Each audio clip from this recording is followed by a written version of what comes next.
Hi, this is Mr. Max. This is part 2 of the Venn diagrams and set notations. Right, so what we're going to do in this particular video, I'm going to look at the relationships between sets. Now, I have highlighted the union and the intersection of sets in red. I'm going to explain this once further in part 3 when I do Venn diagrams. So we're going to look at the number of elements that you find in a set, or the number of members that you find in a set. We're going to talk more about what the complement of a set is. We're going to talk about the empty set or the null set, the universal set, subset, a proper subset, and what is classified as not a subset or not a proper subset. Now, first of all, once you are coming across a set, say for example, you have a set X such that X is a digit from the phone number 002767221421. If you look at these digits here and you compare them with set Y, you realize that the digits are exactly the same. So the elements are exactly the same in there. So these two sets are actually equal. All right. Now, let's talk about one more important aspect, and that is the empty set. The empty set is always denoted by, some type of circle with a line drawn through it, or just two curly brackets. Don't put anything inside the brackets. And what's important for you to know is that the empty set is a proper subset of any other set. And this is very important information. And something else also, if you are talking about the number of elements that you find in the empty set, it's equal to 0. It doesn't have any elements. But if you are saying that a set has got a 0 in it, this is not an empty set. Okay, the number of elements of this set is 1. Okay, so let's talk about subsets. And there's tend to be a lot of confusion between what subsets and proper subsets are. You will see with a few examples, you'll probably have a good understanding as to how to deal with this particular differences. When you are talking about each element in a set, and it's also an element set B, perhaps I should bring in an example here. So you have got set A here with the elements A, B, C, D, and then you have set B, which have elements A, C, D. So you see all the elements of set B are also in set A. So set A is the superset of B. So therefore B is a subset of A. All right. So if you bring in another one, suppose I bring set C, you have got D, C, B, A. If you look at these two at set C and set A, you realize that there's exactly the same elements. They are equal sets. And you can actually say also that they are subsets. Set C is a subset of A, or A is a subset of C. So once you have the elements of one set is exactly the same as the elements of another, then you're talking about a subset. Or if you have a set that has got some of the elements of a superset here, then we are saying it's a subset. If I talk about proper subsets so that you can have an idea, and the symbol we have is like a U that faces in that direction. Remember the difference between a subset, you have a U with a bar underneath it, the U facing in that direction, and a proper subset only is like a U that is on its side. Now let's look at what is appearing to be classified as proper subsets. So when you have a set with elements 1 and 2, and you want to list all the subsets that you find from these elements. And remember, as I said from the beginning, that the empty set or the null set is a subset or a proper subset of every set that you find. So 1 is also a proper subset because of that element 1 that is in there. And 2 is also a proper subset because of 2. And then 1 and 2 is a subset of 1 and 2 because it's equal sets. Okay? So let me bring in more few examples. So I'm going to look at the first one. So I'm going to say, list the subsets of A. And you will realize that, as I said again, that the empty set is a subset of A, a proper subset of A, and then A is a subset of A, okay, because they are equal. Let's increase the elements there. So how many subsets can we find? So first we know the empty set is a subset. We can list a set A is in AB. B, the element B is in AB. So B is a subset of that set AB. It's a proper subset, but then AB is a subset of AB because they have got exactly the same elements. Do you realize you have got 1, 2, 3, 4 sets that you can get, subsets that you can get from an element, or a set that has got 2 elements in them? Let's add one more element in our set, and we will see that, okay, the null set or the empty set is a proper subset. The A is also a proper subset. It's one element that you can have. You can have a set A out of that. You have set B, which is also a proper subset. Set C is a proper subset. And then I can take A and B, and that is also a proper subset of ABC. Then BC is also a proper subset of the set ABC. And AC is a proper subset. But then ABC is a subset of ABC, because they have exactly the same number of elements. So what is important is that you realize you will have 8, 1, 2, 3, 4, 5, 6, 7, 8 subsets that you can create from a set that has got 3 elements. So let's see what it means. There is a pattern here. So when you have one element, you can have 2 subsets. When you have 2 elements, you have 4 subsets. When you have 3 elements, you have 8, and so on and so on. So there's a pattern here, and if you look nicely to get the next one, you multiply by 2. So 32 times 2 will give you 64, and 64 times 2 will give you 128, and so on and so on. So what we are dealing essentially is we are dealing with powers of 2. So when you look at the first one, you have got 2 raised to the power of 1 here.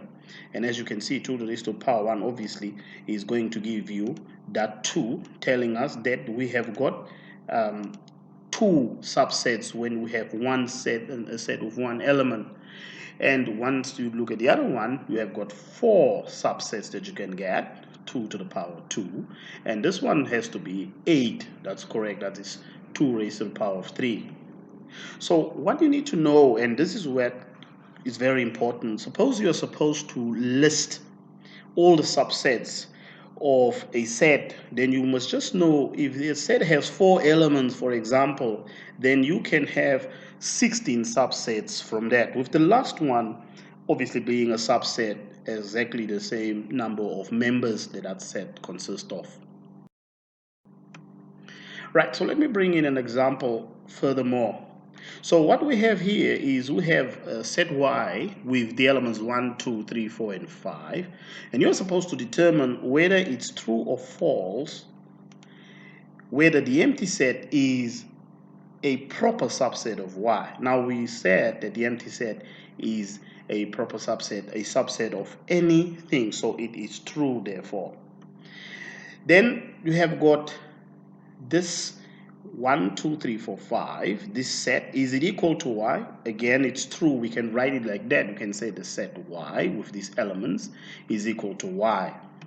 But this one you have to be a bit, or this one here, you have got 1, 3, and 5. Is it a proper subset of Y? So look at 1, 3, and 5. So this particular answer is also true. But this question, you must be careful. It says that the set 1 is an element of Y. This is false because we're not talking here about the set. This is not 1 is an element. It says the set 1 is an element of Y, and that is not correct. A set can be a subset. A number is an element. So this is 1 is an element. Suppose we had written it as 1 is an element of Y. That will be true. But a set can only be a subset. So here you can only have subset or proper subset. You can't have this notation. It will definitely not be correct. So let's bring in one more example.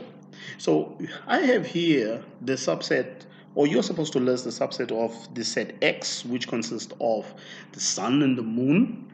Again, I know I've got 2 elements here, and 2 raised to the power of 2. I expect to have 4 subsets, where the first one is the empty set, is a proper subset of the sun and the moon. The sun is also an element that we can have there. I could have said is a proper subset of X if I don't want to write down sun and moon. Then moon also will be another element, so it's a proper subset. The fourth one here will obviously be everything that is in sun and moon is therefore a subset of our original set. So this is the whole set. So you have got, as I said, 2 elements, and you have got 1, 2, 3, 4 subsets, where the last one is a subset. Now, there's another question that says, write down the subset of X. Okay, these are all the proper subsets, as you can see. So this is very straightforward. It is just going to be sun, comma, moon. That is the proper subset. I can bring in a third example here. So we have got set A such that you have got prime numbers between 20 and 30. Set B represents even numbers between 20 and 30. Set C represent all composite numbers between 20 and 30. Remember, composite numbers are numbers that have more than one factor. Okay, so a prime number cannot be composite. Then multiples of 18 between 20 and 30. So if you know the multiplications table for 18, you will know that 18 times table, 18 times 2 is 36. It will be outside. So this one is very interesting. So the first question is, you're supposed to list all the elements of each set. So as you can see, the prime numbers that are between 20 and 30, and this is very important, we say between, the 20 and 30 not included. In any case, 20 and 30 are not prime numbers. 23 and 29 are the prime numbers. And then if you're looking for the even numbers, it's going to be 22, 24, 26, and 28. Again, 20 and 30 is not included because we are looking for the numbers between 20 and 30. Then composite numbers are numbers, remember that I said, they have got more than one factor, more than 2 factors, I mean. So for example, 21 has got more than 2 factors, all right? 1 goes there, 3 goes there, 7 goes there, 21 goes there, 22, 24, and so on until you get to 28. But not 20 and 30, they are not included. Then D, there are no multiples of 18 between 20 and 30, so therefore it's going to be the empty set. The second part question says, now you must write down the number of elements that you find in set A. That is straightforward, it's 2. The number of elements in set D, well, that's going to be 0 because there are no members in the empty set. Then part C, which of the sets listed are subsets of A? Remember, when we are talking about a subset, and you must not forget the correct notation. So a subset is this one here, all right? So we are saying which ones are subsets of A. So it's going to be A is a subset of itself, and also D, because the empty set is also a subset of any set. So for A, you will have this notation here. Part D, now which ones are the proper subsets? And the notation for proper subsets is this one. So the proper subsets of C, well, that is easy, it's B, because if you look at the elements of B are also in B, some of them.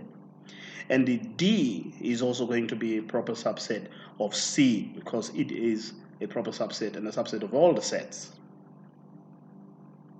Then there is a question here, true or false.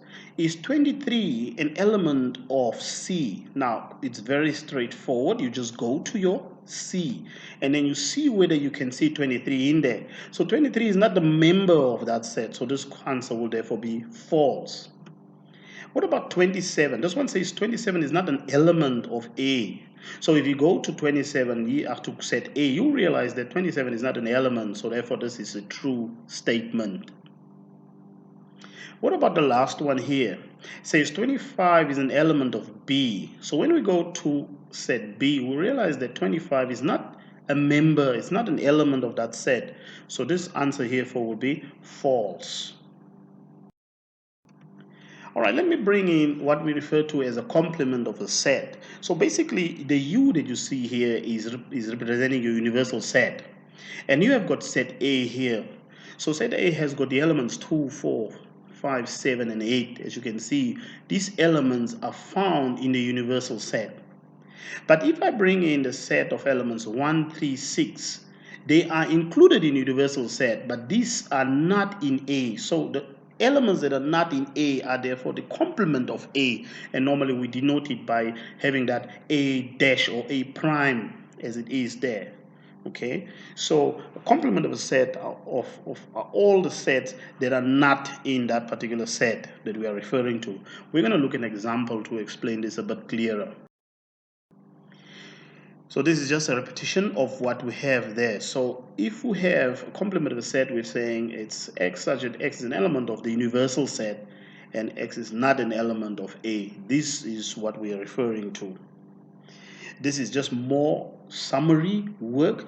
What is important here, you have got an example of the universal set, 1, 2, 3, 4, 5, 6, 7. Those are the elements. And then you have got this continuation, because now we have to write 8, 9, 10. So we put those dots there, and 19. So they are in this particular universal set.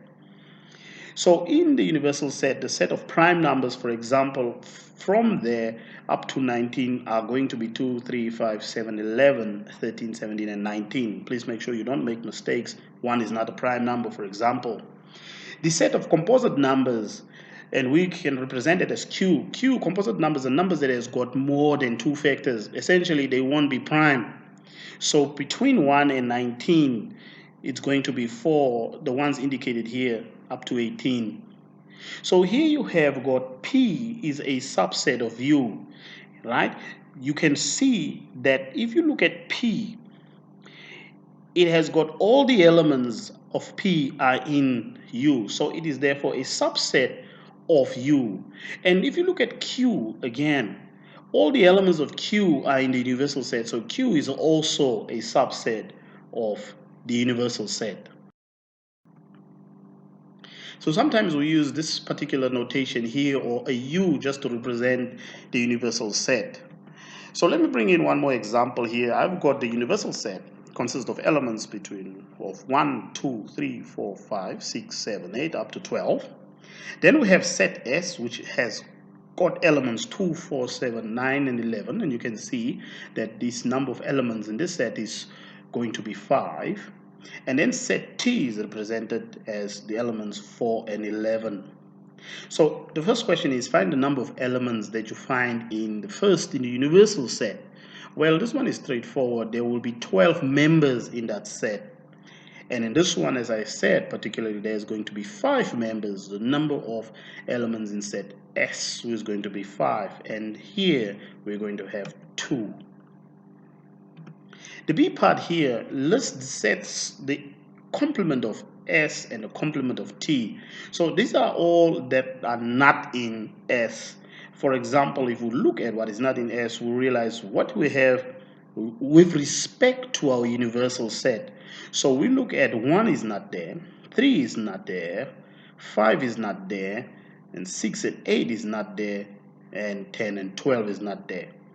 So again, we go to T, and we look at what is not in T with respect to our universal set. That we talk about the complement of T. So that's going to be all that you find in universal set, but not in T. So it's going to be 1, everything listed except the 4 and the 11.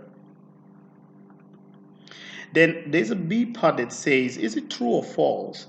Is S a subset of U? So when you look at S, all the elements here are also there. So it is therefore a subset. It's true. So sometimes people get confused between these signs, and it's very important that you don't get confused. Is S a subset of T? So when you look at S, it's everything of S in T. So that is not true then. So it's false. What about proper subset? Is T a proper subset of S? When you look at that, you realize it's true, because everything in T is also in S. Then D says whether 5 is an element of S. Well, you can have a look and you see that 5 is not a member of that set, so this is false. And the second one is saying 5 is not an element of T. When you go to T, you realize 5 is not there, so this is also correct. So this brings us to the end of my presentation. I know that it seems a bit rushed. I have the notes on these Venn diagrams and set theory on my Google Classroom. You will see that if you log on to grade 11 and even grade 10 with the following codes, you are going to find a 37 or so some document where I have done questions and I've also applied answers. When you download the Google Classroom app or you find it on your Google Chrome as an app, it looks like this. It's green. And you can join this classroom of mine by inputting these codes. Don't forget to subscribe and click the notification bell.